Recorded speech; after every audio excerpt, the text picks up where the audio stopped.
Hello friends, welcome back to my YouTube channel learning academy. तो कैसे हैं आप सब? आई होप आप लोग अच्छे होंगे। तो आज के इस वीडियो में बिहार बोर्ड क्लास 10th के फिजिक्स सब्जेक्ट के चैप्टर 3 जो कि है मानव नेत्र, वायुमंडलीय अपवर्तन और वर्ण विक्षेपण यानी human I and colourful world, ठीक है। तो इस चैप्टर के दीर्घ उत्तरीय प्रश्न को सॉल्व करने वाले हैं। पिछली वीडियो में मैंने आपको इस चैप्टर के लघु उत्तरीय प्रश्नों को सॉल्व करवा दिया था, जिसमें टोटल 17 प्रश्न थे, ठीक है। और यहाँ दीर्घ उत्तरीय प्रश्न में टोटल 6 प्रश्न हैं। 6 प्रश्न का उत्तर मैं आपको यहाँ पे आज के इसी क्लास में सॉल्व करके बताऊंगी इन 6 प्रश्न का उत्तर क्या होगा। साथ ही साथ बता दूं कि ये दीर्घ उत्तरीय प्रश्न है, एग्जाम में आपको 5 नंबर का आता है और 5 नंबर लेने के लिए आपको कम से कम इस एक प्रश्न का उत्तर जो है वो 150 से 200 शब्द में देना होगा, ठीक है। और पिछले क्लास में जिसमें मैंने आपको लघु उत्तरीय प्रश्न करवाया था और मैंने कहा था जो भी बच्चे लघु उत्तरीय प्रश्न को सॉल्व कर रहे हैं वो दीर्घ उत्तरीय प्रश्न को भी सॉल्व कर लेंगे, क्योंकि बहुत सारे प्रश्न जो है वो लघु उत्तरीय प्रश्न से मिलता जुलता है, ठीक है। तो दीर्घ उत्तरीय प्रश्न वो बच्चे भी बना लेंगे, और जो बच्चे इस चैप्टर को डिटेल में पढ़े हैं, जो कि मैंने इस चैप्टर को डिटेल में पढ़ाया हुआ है, वो भी इस चैप्टर के सारे प्रश्नों को सॉल्व कर लेंगे। ओनली दीर्घ उत्तरीय प्रश्न नहीं, लघु, अति लघु सारे प्रश्नों को सॉल्व कर लेते हैं। लेकिन फिर भी जिन बच्चों ने दीर्घ उत्तरीय प्रश्न का उत्तर अभी तक नहीं लिखा है उनके लिए आज का ये वीडियो है। और अगर किसी को कहीं कोई डाउट हो तो वो आप लोग मुझसे नीचे कमेंट सेक्शन में कमेंट करके पूछ सकते हैं। तो आइए आज का ये वीडियो स्टार्ट करते हैं और दीर्घ उत्तरीय प्रश्न का उत्तर जो है वो एक एक करके जानते हैं। तो यहाँ पे सबसे पहला प्रश्न है फ्रेंड्स कि निकट दृष्टि दोष से आपका क्या अभिप्राय है। तो निकट दृष्टि दोष क्या है ये आपको लघु उत्तरीय प्रश्न में भी दिया था, और निकट दृष्टिता क्या है या निकट दृष्टि दोष क्या है इसका उत्तर मैंने आपको लघु उत्तरीय प्रश्न में लिखवा दिया है ना। तो जो भी बच्चे अगर निकट दृष्टि दोष को लिखा हुआ उत्तर चाहते हैं तो वो लघु उत्तरीय प्रश्न को देख लेंगे, अन्यथा मैं आपको यहाँ पे भी सॉल्व दिखाती हूँ, बुक में ऑलरेडी दिया हुआ है, तो बुक में भी आप लोग देख सकते हैं निकट दृष्टि दोष क्या है। तो यहाँ पे आप देखिए, यहाँ पे दिया हुआ है निकट दृष्टि दोष कि जिस नेत्र में निकट दृष्टि दोष होता है वह दूर स्थित वस्तुओं को स्पष्ट नहीं देख सकता है, ठीक है। आप ये कह सकते हैं कि वैसा दोष जिससे नेत्र जो है वो दूर स्थित वस्तुओं को स्पष्ट नहीं देख सकता है, उस दोष को हम लोग निकट दृष्टि दोष कहते हैं, ठीक है। तो निकट दृष्टि दोष किसे कहते हैं ये आपको पता चल गया है। नेक्स्ट हमारा इसका जो क्वेश्चन दिया हुआ है वो है आगे का कि इस दोष का निवारण किस प्रकार किया जा सकता है, यानी कि इस दोष से कैसे, मतलब ये जो दोष है आंख में वो किस तरीके से ठीक हो सकता है, निकट दृष्टि दोष किस तरह से ठीक हो जाएगा। तो यहाँ पे ये उत्तर दिया हुआ है। देखिए फ्रेंड्स, यहाँ पे इस दोष को दूर करने के लिए जो है वो उपाय दिया है वो क्या है। तो उपचार में यहाँ पे लिख रहा है कि इस दोष को दूर करने के लिए जिस चश्मे का व्यवहार किया जाता है उसका लेंस अपसारी या अवतल होता है, जो दूर रखी वस्तु से आने वाली समांतर किरणों को इतना अपसारित कर देता है कि किरणें नेत्र को एफ से आती प्रतीत होती हैं, और दूर से आने वाली समांतर किरणें पहले अवतल लेंस से अपसारित होकर फिर नेत्र लेंस से अभिसरित होकर रेटिना पर फोकस हो जाती हैं, और इस प्रकार नेत्र बहुत दूर पर स्थित वस्तु को स्पष्ट देख पाता है। देखिए, अपसारी लेंस का जब हम लोग उपयोग करते हैं, निकट दृष्टि दोष जिसको भी होता है वो अपसारी लेंस का प्रयोग करके दूर स्थित वस्तुओं को देख सकता है, क्योंकि निकट दृष्टि दोष में दूर स्थित वस्तुएं नहीं दिखाई देती। तो जब हम लोग अपसारी लेंस का प्रयोग करते हैं तो उनको वस्तुएं जो है वो एफ से आती हुई प्रतीत होती हैं। और आगे क्या कहा है कि समांतर किरणें, दूर से आने वाली जो समांतर किरणें होती है वो पहले अवतल लेंस से अपसारित हो जाती हैं और फिर नेत्र लेंस से, यानी कि नेत्र में हमारे जो लेंस लगा हुआ है उससे अभिसरित होकर के रेटिना पर फोकस कर हो जाती हैं। और जब रेटिना पर फोकस होती है तो इस तरह से नेत्र जो है वो अनंत पर स्थित या दूर स्थित वस्तु को स्पष्ट देख पाता है। तो ये आप उपचार में लिख देंगे यहाँ तक, ठीक है। और आप इस फिगर को भी बना दीजिएगा, क्योंकि दीर्घ उत्तरीय प्रश्न है, मैं कहूँगी कि अगर आप ये फिगर बना देते हैं तो इसके थ्रू आपका ये जो उत्तर है वो काफ़ी क्लियर हो जाएगा कि किस तरह से हमारा जो नेत्र है वो दूर स्थित वस्तुओं को अपसारी लेंस के प्रयोग के बाद, यानी अपसारी लेंस जब आदमी प्रयोग करता है तो उसके बाद वो दूर स्थित वस्तुओं को किस तरह से देख पाता है। तो इस फिगर के साथ इस उत्तर को आप निकट दृष्टि दोष के उपचार में लिख सकते हैं, ठीक है। तो यहाँ निकट दृष्टि दोष क्या है और इसका उपचार क्या है, इसका निवारण क्या है, दोनों का उत्तर मैंने आपको यहाँ पे क्लियर कर दिया है। आई होप आप लोग को अच्छे से समझ में आ गया है कि निकट दृष्टि दोष और इसका निवारण कैसे हो सकता है, ठीक है। चलिए आगे बढ़ते हैं। नेक्स्ट जो हमारा प्रश्न है वो है दूरदृष्टि दोष, ठीक है। दूरदृष्टि दोष से आप क्या समझते हैं, इस दोष का निवारण किस प्रकार किया जाता है, तो वो भी आपका इसी तरह से यहाँ पे दिया हुआ है।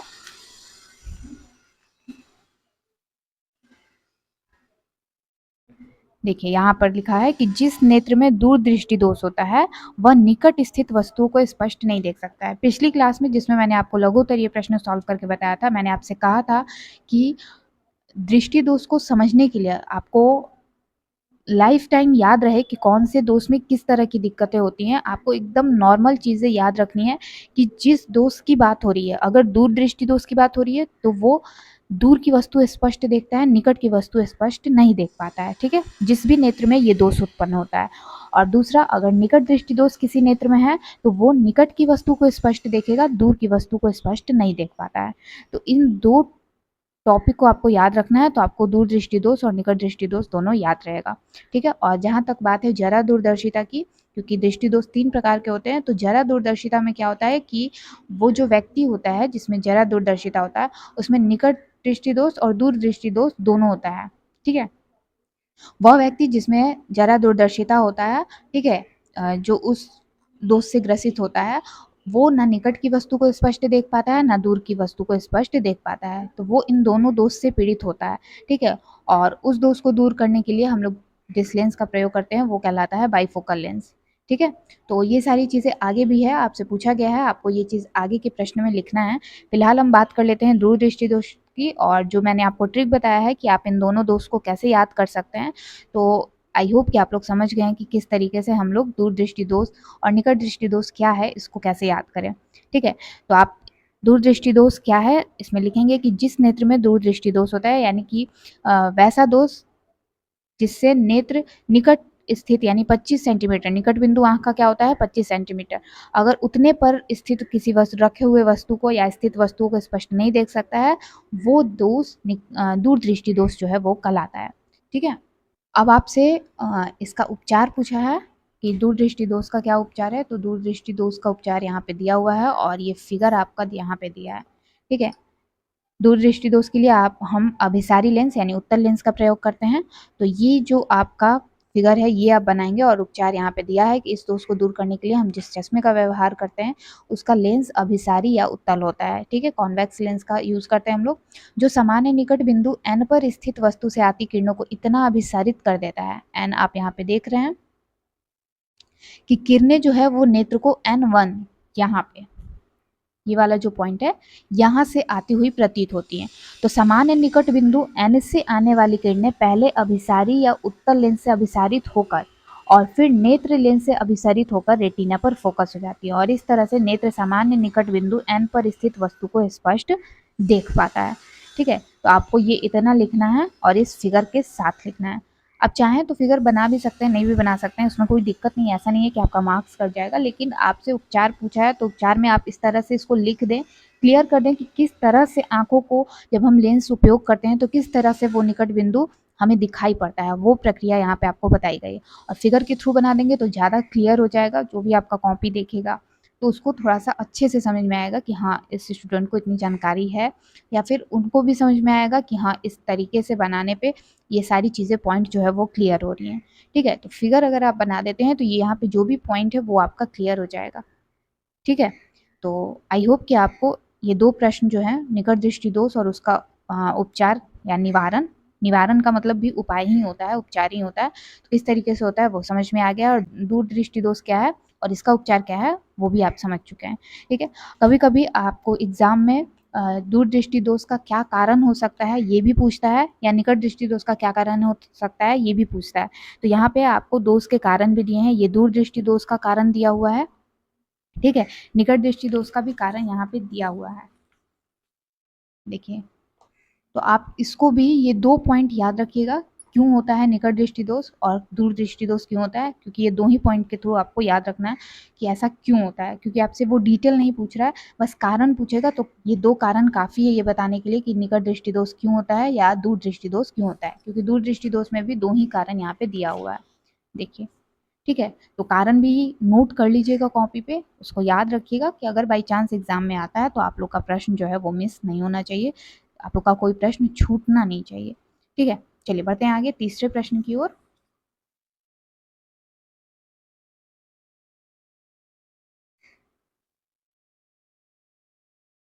तीसरा जो प्रश्न है फ्रेंड्स हमारा यहाँ पे पूछा है दृष्टि दोष क्या है, कितने प्रकार के होते हैं और उनका निवारण कैसे किया जाता है। तो आपको यहाँ बताना है कि दृष्टि दोष एक्चुअली क्या है, ठीक है, क्योंकि निकट दृष्टि दोष और दूर दृष्टि दोष और जरा दूरदर्शिता ये दृष्टि दोष के प्रकार हैं। तो दृष्टि दोष क्या है ये आपको लघुत्तरीय प्रश्न में भी मैंने बताया है, यहाँ पे आप देख सकते हैं 6 नंबर प्रश्न में ये प्रश्न दे चुका है।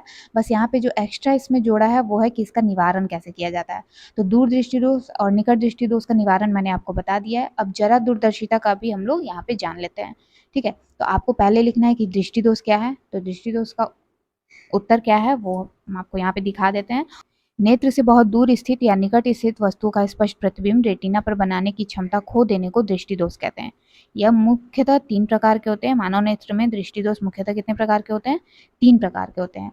अब इन तीनों का निवारण पूछा है, तो तीनों का निवारण भी आपका यहीं पे दिया हुआ है। देखिए, इस दोष को दूर करने के लिए हम अपसारी या अवतल लेंस का व्यवहार करते हैं, ठीक है, निकट दृष्टि दोष को, ठीक है। दूर दृष्टि दोष के लिए उत्तल लेंस का व्यवहार किया जाता है। और जरा दूरदर्शिता जो दोष होता है, जैसा कि मैंने आपको अभी थोड़ी देर पहले बताया है, जिसमें निकट दृष्टि दोष और दूर दृष्टि दोष दोनों होता है। और ये ज़्यादातर जो होते हैं वो उम्र बढ़ने के साथ होता है, वृद्धावस्था में। यहाँ पे आप देख सकते हैं लिखा हुआ है। तो उसमें ये दोनों दोष होते हैं, वो व्यक्ति दूर का भी नहीं देख पाता है और निकट का भी नहीं देख पाता है।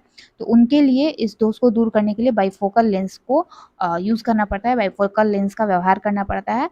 और वो इस दोष से मुक्ति पाते हैं, मतलब कि एक तरह से कहिए कि उनको स्पष्ट निकट और दूर दोनों का दिखाई देता है, ठीक है। तो ये आपको लिखना है प्रश्न संख्या 3 के उत्तर में, दृष्टि दोष किसे कहते हैं, तो ये उत्तर लिखेंगे। सेम इसी तरह से आपको लिख लेना है, एकदम अच्छे से यहाँ पे दिया हुआ है। मानव नेत्र में दृष्टि दोष मुख्यतः 3 प्रकार के होते हैं, तीनों के नाम।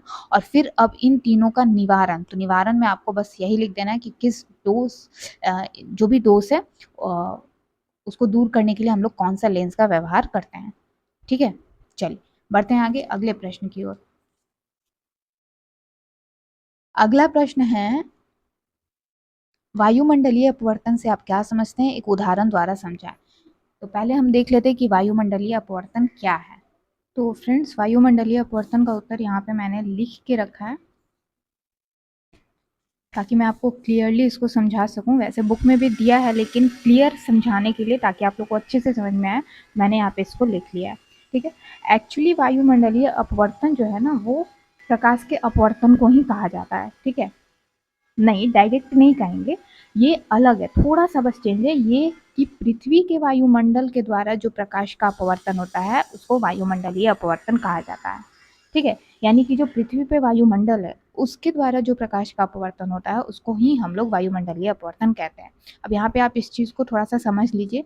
संभवतः आपने कभी आग या भट्टी देखा होगा, या किसी भी ऊष्मीय विकिरक के ऊपर, ठीक है, उठती गर्म वायु के विक्षुब्ध प्रवाह में धूल के कणों की आभासी अनियमित अस्थिर गति, ठीक है, अस्थिर गति अथवा छिलमिलाहट देखी होगी। आप देखेंगे कि जहाँ पे आग जलता है कहीं भी, जैसे आप अपने घर में एक उपयोग करके, प्रयोग करके देखिएगा कि किचन में आपका जहाँ पे गैस स्टोव है, ठीक है, गैस जहाँ पे रखा हुआ है, चूल्हा जहाँ होता है, वहाँ पे जब आप वो जलता रहेगा, आप उसके थोड़े से ऊपर देखेंगे ना, तो वहाँ पे आपको उसके पार की जो वस्तुएं होंगी, ठीक है, मान लीजिए आपका गैस स्टोव के पीछे जो दीवार होगा या फिर और भी कुछ चीज़ें हो सकती है, वो आपको ना हिलती हुई प्रतीत होंगी, ठीक है। तो उसी को यहाँ पे कह रहा है कि छिलमिलाहट आपने देखी होगी। आग के तुरंत ऊपर की जो वायु होती है वो अपने ऊपर की वायु की तुलना में अधिक गर्म हो जाती है। गर्म वायु अपने ऊपर ठंडी वायु की तुलना में हल्की यानी कि कम सघन होती है, तथा इसका अपवर्तनांक ठंडी वायु की अपेक्षा थोड़ा कम होता है, क्योंकि अपवर्तक माध्यम यानी कि जो वायु है उसकी भौतिक अवस्थाएं स्थिर नहीं है। वायु क्या होती है, वायु स्थिर नहीं होती है, कहीं एक जगह वायु नहीं होती, हवा जो है वो बहता रहता है, ठीक है। तो इसलिए गर्म वायु में से होकर देखने पर वस्तु की आभासी स्थिति जो होती है, वैसी मतलब आभासी स्थिति हमें प्रतीत वो क्या होती है कि परिवर्तित होती रहती है, ठीक है। और इस प्रकार यही अस्थिरता हमारे स्थानीय पर्यावरण में लघु स्तर पर वायुमंडलीय अपवर्तन यानी पृथ्वी के वायुमंडल के कारण प्रकाश का अपवर्तन का ही एक प्रभाव है। तो एक्चुअली अगर हम बात करें कि वायुमंडलीय अपवर्तन क्या है, तो किस तरह से हमारे वायुमंडल में गर्म और ठंडी हवा की जो मात्रा किस तरह से रहती हैं, वो आपको यहाँ पे समझाया गया है, ताकि आप क्लियर हो पाए कि एक्चुअली वायुमंडलीय अपवर्तन क्या होता है। और अगर एक लाइन में कहें तो पृथ्वी के वायुमंडल के द्वारा जो प्रकाश का अपवर्तन होता है उसको वायुमंडलीय अपवर्तन कहा जाता है। ठीक है, एक्चुअली यही चीजें, यही क्रिया होती है हमारी वायुमंडल में, क्योंकि आपको क्या कहा है कि वायु, जो पृथ्वी का वायुमंडल के द्वारा प्रकाश का अपवर्तन होता है, तो वायुमंडल में वायु होती है, तो वायु किस तरह से कार्य करता है, जो वायुमंडलीय, जिसको हम लोग वायुमंडलीय अपवर्तन कहते हैं, तो वो किस तरह से जो है अपना कार्य करता है। गर्म वायु अलग कार्य करती है, ठंडी वायु अलग कार्य करती है, तो किस तरीके से वो अपने कार्य करते हैं कि हम लोग उसको वायुमंडलीय अपवर्तन कहते हैं। अब आपसे प्रश्न में वायुमंडलीय अपवर्तन का एक उदाहरण भी पूछा है। ठीक है, तो पिछले क्लास में जिसमें हमने लघु उत्तरीय प्रश्न किया था, मैंने आपको बताया था कि तारे टिमटिमाते क्यों प्रतीत होते हैं। वैसे तो वायुमंडलीय अपवर्तन के बहुत सारे उदाहरण हैं, ठीक है, आप अपने बुक में देखेंगे तो, लेकिन मैं आपको यहाँ पे तारे क्यों टिमटिमाते हैं इसी का उदाहरण ले लेती हूँ, क्योंकि पिछले क्लास में यानी लघु उत्तरीय प्रश्न में मैंने आपको ये प्रश्न करवाया था। तो वहाँ पे आपको मैंने क्लियर करा था कि तारे क्यों टिमटिमाते हैं, तो वायुमंडलीय अपवर्तन के कारण ही तारे टिमटिमाते प्रतीत होते हैं। तो वही उदाहरण हम यहाँ पे इस प्रश्न के उत्तर में भी लिख लेते हैं। तो तारों का टिमटिमाना जो है वो वृहद स्तर की एक ऐसी ही परिघटना है। तारे की टिमटिमाहट उसके प्रकाश के वायुमंडलीय अपवर्तन के कारण होती है। हवा की परतों का घनत्व बदलते रहने के कारण तारों से चलने वाली जो प्रकाश की किरणें होती है, इन परतों से अपवर्तित होकर अपने मार्ग से कभी कम विचलित होती है तो कभी अधिक विचलित होती है। और जब ये किरणें जो तारों को देखता है यानी प्रेक्षक तक, ठीक है, तो जब ये आंखों में ये प्रकाश जो है वो पहुंचती है, क्योंकि चूंकि वो कम विचलित हो रही है, कभी अधिक विचलित हो रही है, तो जब वो कम पहुंचता है या कभी अधिक पहुंचता है, जिसके कारण हम कहते हैं कि तारे जो है वो टिमटिमाते नजर आ रहे हैं। ठीक है, तो ये क्यों हुआ, क्योंकि पृथ्वी का जो वायुमंडल है वो कभी शांत नहीं रहता है। ठंडे ठंडी और गर्म हवा जो है वो हमेशा कभी बहती रहती है ना, कभी ठंडी हवा बहेगी, कभी गर्म हवा बहेगी, और इन दोनों का घनत्व जो है वो अलग अलग होता है। तो जब तारों से आने वाली प्रकाश की किरण प्रेक्षक की आंखों तक पहुंचती है, यानी जो उस तारे को देख रहा है उसके आंखों तक पहुंचती है, तो आंखों तक पहुंचने से पहले वो पृथ्वी के वायुमंडल में प्रवेश करती है, और वहां पे वायु की मोटी परतें होती है, तो उसी में उसका विचलन होता है, यानी कि अगल बगल जो उसकी किरणें होती हैं, तारे से जो प्रकाश आती है उसकी जो किरण होती है वो वायु की मोटी परतों में इधर उधर मुड़ जाती है। तो प्रकाश का अपवर्तन में क्या होता है, एक माध्यम से दूसरे माध्यम में जाने पर जो प्रकाश की किरण होती है, अगर वो अगल बगल मुड़ जाती हैं, ठीक है, तो उसी को हम लोग प्रकाश का अपवर्तन कहते हैं। तो वैसे ही यहाँ पे भी वायुमंडल में भी होता है, वायु की परतों के बीच में वो प्रकाश की किरण जो है अगल बगल मुड़ जाती हैं। तो मुड़ने के कारण क्या होता है, वो कभी अधिक दिखाई पड़ेंगी, कभी कम दिखाई पड़ती हैं, तो उसी को हम लोग कहते हैं कि तारे जो है वो टिमटिमा रहे हैं। ठीक है, तो ये आपका एक उदाहरण हो गया। वैसे आप इसकी जगह और भी उदाहरण ले सकते हैं वायुमंडलीय अपवर्तन के तौर पे। वायुमंडलीय अपवर्तन का और भी उदाहरण है, जैसे कि सूर्योदय तथा सूर्यास्त का आभासी समय। ये टॉपिक आपके बुक में ही दिया हुआ है, आप चाहें तो इस टॉपिक को भी वायुमंडलीय अपवर्तन के उदाहरण में लिख सकते हैं। यहाँ पे आप देख सकते हैं, यहाँ पे दिया हुआ है, तो ये उदाहरण भी आप इसमें ले सकते हैं। लेकिन लघु उत्तरीय प्रश्न में आपको तारों का टिमटिमाना जो है वो टॉपिक दिया हुआ था, और वो टॉपिक इंपॉर्टेंट है, इसलिए मैंने यहाँ पे वही उदाहरण दिया हुआ है। दीर्घ उत्तरीय में जो आपका प्रश्न है वायुमंडलीय अपवर्तन का, तो यहाँ पे आपका जो प्रश्न में उदाहरण दिया था कि वायुमंडलीय अपवर्तन का एक उदाहरण देकर आप समझाइए, तो मैंने आपको यही उदाहरण बताया, क्योंकि पिछली क्लास में मैंने आपको तारों का टिमटिमाना जो है वो अच्छे से क्लियर कर दिया था। तो जो भी बच्चे उस तारों का टिमटिमाना समझ चुके हैं, या अगर वो वायुमंडलीय अपवर्तन भी समझ जाएंगे, तो तारों का टिमटिमाना को समझने में आसानी होगी। ठीक है, तो यहाँ हमारा प्रश्न संख्या 4 जो है वो कंप्लीट हो चुका है। आई होप कि आप लोग को अच्छे से समझ में आ गया है कि वायुमंडलीय अपवर्तन क्या है, और इसका जो एक उदाहरण मैंने आपको बताया है कि तारे क्यों टिमटिमाते हैं, वो भी आप क्लियरली समझ चुके हैं। बढ़ते हैं आगे, प्रश्न संख्या 5 देखते हैं।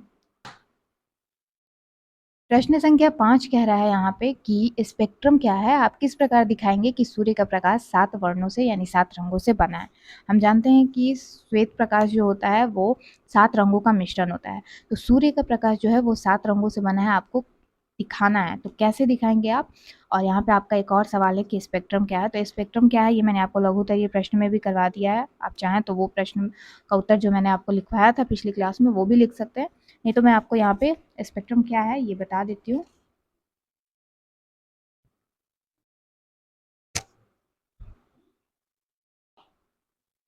तो फ्रेंड्स, प्रकाश के वर्ण विक्षेपण के फलस्वरूप, यानी कि जब श्वेत प्रकाश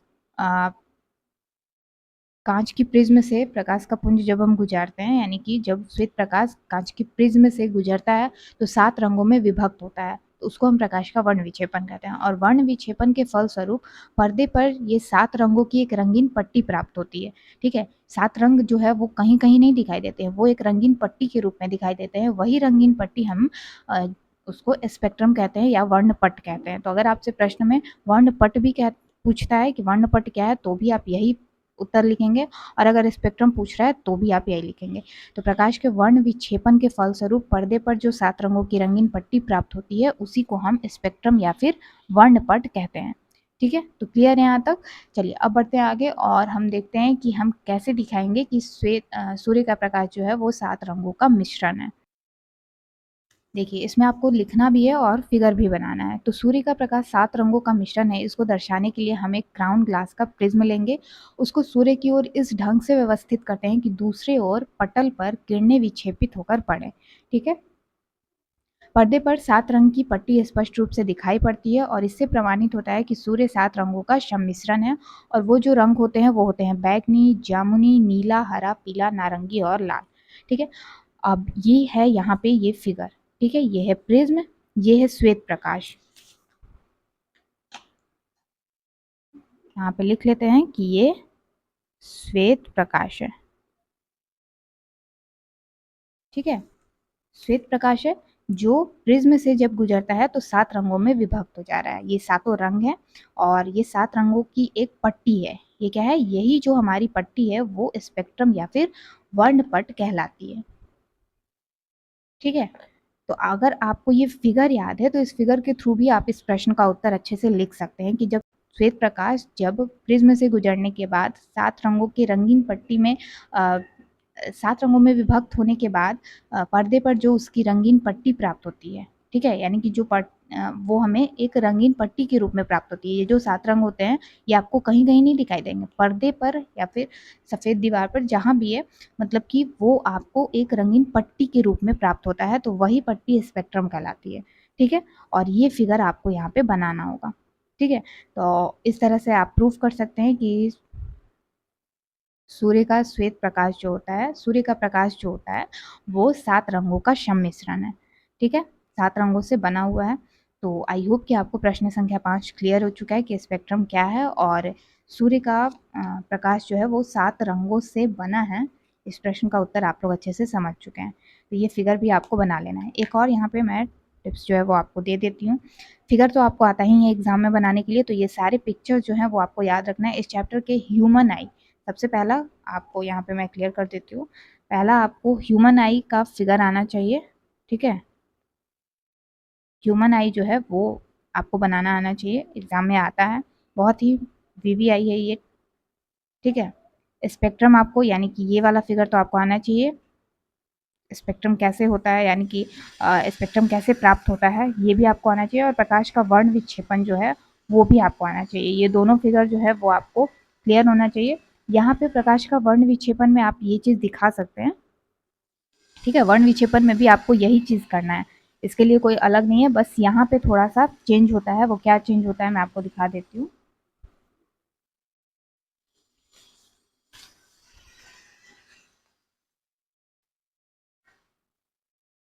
देखिए, ये प्रकाश का वर्ण विक्षेपन में आपको ये भी बनाना पड़ेगा। ठीक है, ऐसे आपसे यहाँ पे आपको स्पेक्ट्रम कहा था दिखाने के लिए, तो मैंने आपको सिर्फ ये इतनी ही चीज़ें जो है वो दिखाई हैं। अगर वर्ण विक्षेपन कहेगा तो ये आपको पूरा फिगर बनाना पड़ेगा। ठीक है, नेक्स्ट जो फिगर है इस चैप्टर का मोस्ट इंपॉर्टेंट, श्वेत प्रकाश का पुनर्निर्माण। क्योंकि सूर्य का प्रकाश जब 7 रंगों में विभक्त होता है और वापस से अगर हम उसे दूसरे प्रिज्म पर लेना चाहें उन 7 रंगों को, तो वो वापस से क्या होता है कि श्वेत प्रकाश के रूप में विभक्त हो जाता है। यानी कि वो 7 रंग फिर और दूसरे रंगों में विभक्त नहीं होते हैं, वो क्या होते हैं, वापस से श्वेत प्रकाश ही बन जाते हैं। ठीक है, आपने देखा यहाँ पे न्यूटन ने ये एक्सपेरिमेंट किया था कि जब सूर्य का प्रकाश का स्पेक्ट्रम प्राप्त किया तो उन्होंने क्या किया, एक दूसरे प्रिज्म द्वारा स्पेक्ट्रम के रंगों को और विभाजित करने का प्रयास किया। यानी कि उन्होंने सोचा कि जब श्वेत प्रकाश 7 रंगों में विभक्त हो सकता है तो वो 7 रंग और रंगों में विभक्त हो सकते हैं। लेकिन जब उन्होंने दूसरा प्रिज्म उन रंगों की रंगों को विभाजित करने के लिए रखा तो वो अधिक रंग में विभाजित नहीं हुआ, वो फिर क्या हो गया, सूर्य के वो फिर से श्वेत प्रकाश के रूप में आ गया, यानी कि वो सातों रंग फिर से क्या आ गए, श्वेत प्रकाश के रूप में आ गए। तो ये फिगर भी आपको आ सकता है कि श्वेत प्रकाश का पुनर्निर्माण किस प्रकार होता है, फिगर के थ्रू दर्शाएं या लिख कर। तो लिखेंगे तो आपको फिगर भी बनाना पड़ेगा, ठीक है। तो आप फिगर के थ्रू आप बना करके क्लियर कर सकते हैं, ज़्यादा अच्छा लगेगा, ठीक है। तो आप इस फिगर को भी नोट कर लीजिएगा। ये 3 फिगर जो है वो काफ़ी इंपॉर्टेंट है, ठीक है। कौन कौन, तो स्पेक्ट्रम, प्रकाश का वर्ण विक्षेपण, श्वेत प्रकाश का पुनर्निर्माण और सबसे इंपॉर्टेंट ह्यूमन आई, सॉरी 4 होगा। तो ये चारों फिगर आप लोग नोट कर लीजिए, इस चैप्टर के बहुत इंपॉर्टेंट है। और मैं आपको अनदर किसी क्लास में साइंस के कौन कौन से पिक्चर डायग्राम जो होते हैं आपके एग्जाम के लिए इम्पॉर्टेंट है, वो आपको अनदर एक क्लास जो है वो स्पेशल क्लास करवाऊंगी, जिसमें आपको ये बता दूंगी कि साइंस के तीनों सब्जेक्ट, केमिस्ट्री, बायो, फिजिक्स, ऐसे तो फिजिक्स और बायो से ही ज़्यादा पिक्चर बनाने के लिए आता है, लेकिन केमिस्ट्री में भी अगर कोई इंपॉर्टेंट होगा तो वो सारे फिगर जो हैं आपके साइंस के, जो भी डायग्राम आपके एग्जाम के लिए इम्पॉर्टेंट है, वो मैं आपको अगली क्लास में या फिर अनदर किसी क्लास में करवा दूंगी, ठीक है। तो आप लोग उसको नोट कर लीजिएगा। फिलहाल इस चैप्टर के जो भी इम्पोर्टेंट फिगर हैं, जो डायग्राम आपको बनाने हैं, एग्ज़ाम में आ सकते हैं, ठीक है, वो मैंने आपको यहाँ पे बता दिया है, ठीक है। चलिए अब बढ़ते हैं आगे अगले प्रश्न की ओर। और दीर्घोत्तरीय का सबसे आखिरी प्रश्न है कि एक प्रयोग द्वारा दिखाए कि श्वेत प्रकाश के अवयवी वर्णों के मिलने से पुनः श्वेत प्रकाश का पुनर्निर्माण होता है। आपको ये प्रयोग के द्वारा बताना है। तो जस्ट अभी मैंने आपसे ये चीज़ें कही हैं कि आपको ये फिगर भी बनाना है, तो इस प्रश्न में आपको ये फिगर बना लेना है, ठीक है। और इसको लिखेंगे कैसे, तो वो मैं आपको यहाँ पे लिख के दिखा देती हूँ कि आप इसको लिख के कैसे बताएंगे कि श्वेत प्रकाश का पुनर्निर्माण कैसे होता है, ठीक है। तो आपको वैसे यहाँ पे कैसे होता है ये नहीं बताना है, आपको प्रयोग के द्वारा दर्शाना है। तो वो प्रयोग आप कैसे करेंगे, क्या उसमें लिखना है, वो मैं आपको यहाँ पे बता देती हूँ। तो फ्रेंड्स, ये उत्तर जो है आपको प्रश्न संख्या 6 में लिखनी है, जो प्रश्न संख्या 6 है, जिसमें आपसे ये कहा गया है कि श्वेत प्रकाश का पुनर्निर्माण जो है वो आपको एक प्रयोग के द्वारा दिखाना है। तो ये प्रयोग आपको करना है, जिसमें हम क्या करेंगे कि इस तरह से पहले आप लिख लेंगे कि निम्नलिखित प्रयोग द्वारा यह स्पष्ट होता है कि श्वेत प्रकाश के विभिन्न वर्ण, यानी कि जो 7 रंग होते हैं, उनके मिलने से पुनः श्वेत प्रकाश प्राप्त होता है। श्वेत प्रकाश की एक किरण जब एक प्रिज्म A1 पर पड़ती है, ये जो प्रयोग किया है ये मैंने फिगर में जो है वो बनाया है, वो मैं आपको यहाँ पे दिखा देती हूँ।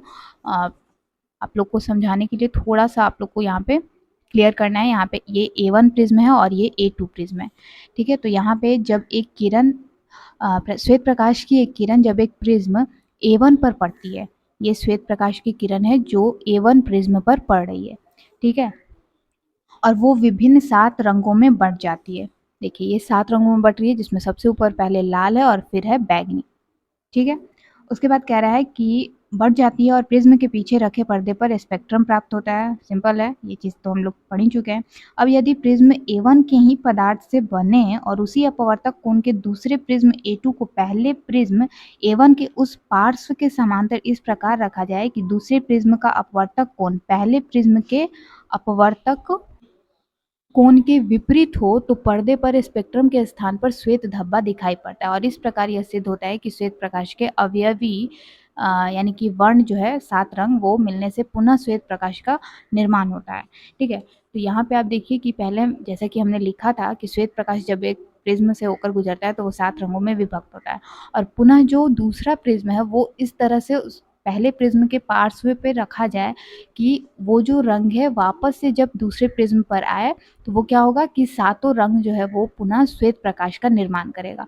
तो ये फिगर आपको बनाना है, फिगर आपके बुक में भी दिया है। ये फिगर जो है वो आपको ज़्यादा अच्छे से समझाने के लिए मैंने बनाया है, क्योंकि 7 रंगों में विभक्त हुआ है, ठीक है। और पुनः जब इस पे जाएगा तो वो क्या हो गया, यहाँ से इस तरह से लाल ये जो है वो जा रहा है, फिर बैंगनी है, तो ये पुनः श्वेत प्रकाश का निर्माण हो रहा है। तो ये 2 प्रिज्म रखकर इस तरह से यहाँ पे मैंने थोड़ा सा किरण को देते हुए, एरो बनाते हुए यहाँ पे मैंने समझाया है। आप चाहें तो बुक में जो आपका फिगर दिया हुआ है श्वेत प्रकाश के पुनर्निर्माण का, जो मैंने आपको दिखाया है थोड़ी देर पहले, आप वो भी फिगर यहाँ पे बना सकते हैं। प्रयोग कैसे करना था, उसमें क्या लिखना था, वो मैंने आपको यहाँ पे बता दिया है। आई होप कि आपको दीर्घोत्तरीय के सारे प्रश्न जो है वो अच्छे से क्लियर हो गए हैं। दीर्घोत्तरीय में टोटल आपके कितने प्रश्न थे? 6 प्रश्न। 6 प्रश्न मैंने आपको यहाँ पे अच्छे से लिख कर के समझा दिया है। बुक में जो दिया था वो भी मैंने आपको क्लियर कर दिया है। क्या लिखना है, क्या इम्पोर्टेंट है आपके एग्ज़ाम के लिए, वो सारी चीज़ें क्लियर कर दी हैं। उम्मीद करती हूँ कि आप लोग अच्छे से इन 6 प्रश्नों का उत्तर जो है वो समझ गए होंगे। और अगर आपको इन 6 प्रश्न में से किसी भी प्रश्न में कोई डाउट है, कोई कन्फ्यूज़न है, वो आप लोग मुझसे नीचे कमेंट सेक्शन में कमेंट करके पूछ सकते हैं। तो फ्रेंड्स, आज की इस वीडियो में बस इतना ही रखते हैं। मिलती हूँ आपसे नेक्स्ट वीडियो में। नेक्स्ट वीडियो में हम एक नए चैप्टर को स्टार्ट करेंगे, फिजिक्स के या फिर बायोलॉजी के। मैं सोच रही हूँ कि बायोलॉजी का ही एक नया चैप्टर स्टार्ट किया जाए, क्योंकि बायोलॉजी हमारा 6 चैप्टर तक कंप्लीट हो चुका है। 7 और 8 चैप्टर बचा हुआ है, तो जितना जल्दी होगा हम लोग 7 8 चैप्टर दोनों चैप्टर को करके और बायोलॉजी सब्जेक्ट कंप्लीट कर लेंगे। तो नेक्स्ट वीडियो में मैं आपको बायोलॉजी के चैप्टर 7 के अति लघु उत्तरीय प्रश्नों को सॉल्व करवाऊंगी। चैप्टर 7 जो बायोलॉजी का है, जो कि है आनुवांशिकता तथा जैव विकास। तो इस चैप्टर का हम लोग अति लघु उत्तरीय प्रश्न अगली वीडियो में सॉल्व करेंगे। अति लघु उत्तरीय के सारे प्रश्नों का उत्तर हम लोग अगली वीडियो में देखेंगे। ठीक है, तो मिलती हूँ आपसे अगली वीडियो में। आज का वीडियो पसंद आया तो वीडियो को लाइक, शेयर और चैनल को सब्सक्राइब करना बिल्कुल मत भूलिएगा, जिससे आपको आने वाले हर वीडियो के हर लाइव क्लासेस के नोटिफिकेशन जो है वो समय समय पर मिलती रहे। तब तक के लिए take care, bye bye and thanks for watching.